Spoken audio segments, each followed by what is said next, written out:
COVID-19 was challenging in regardless of everything across the world, but in terms of the energy storage market, it was more challenging because what we saw was there was not enough investors actually willing to make that leap yet. So where the momentum happened just before COVID in terms of investment, people really kind of looking at land, all that kind of stuff, COVID actually restricted them from actually investing in looking at the land, going to see people, talking to other people and getting actual funds released. What we've seen coming out of COVID-19 is all of that pent up frustration of investing suddenly explode. And I think over the last 6 months, I've seen more inquiries, land, developments in the last 6 months than I have in the last year and a half. So COVID has been massively challenging, but now we're starting to see it as being actually coming out of it being much better for not only the market, but us in general to really get this energy transition to go across and develop more and more and actually have a bigger investments in there. Hence why I said it before in the panel is I've seen more pension funds come in the last 6 months than I have in the last 3 or 4 years. So COVID kind of built that frustration, that pent up frustration, but now I see companies really wanting to execute on that strategy.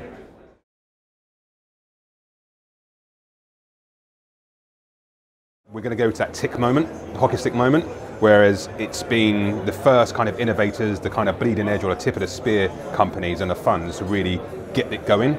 In theory, we should have about 5 gigawatts of energy storage by now. We're only at 1.5 installed. But the inquiries, the kind of, what I'm seeing now is there's so much people want to take advantage of this market that there's comparison to solar. And I look at the solar a couple of years ago where they had subsidies basically from the government, and it was like great. Up to that point, the subsidies were there, they were like absolutely flying through. And we're going to see the same point with energy storage in terms of there's no subsidies, but because there's lucrative contracts and ancillary services and long-term trading, we're going to start seeing that point of people going, we don't want to miss out on the next wave, and they're going to come through that way.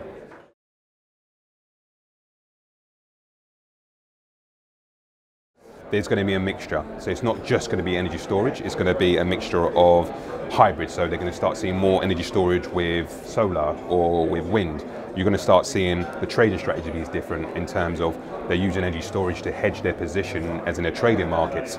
And it kind of comes into 3 main categories: trading, generation, and hedging of their position. The trading bit is going to be more pure merchant risk, see how much money they can make and make sure they can maximize their profit. The generation piece is to ensure that they have 24/7 generation. So an example is with the data centers, they want to go net zero, but how do they ensure that their data centers are going to be running 24/7? A battery doesn't solve that because it's stored energy, it doesn't produce energy. So they need to kind of add another line of clean energy to do that.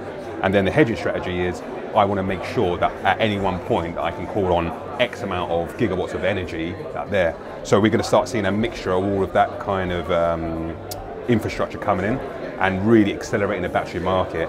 And it's not going to cannibalize it so much, but it's going to be more of a developing together to make sure that they can build a solid infrastructure and energy security. Energy security is going to be the biggest driver in the next 5 to 10 years, in my opinion.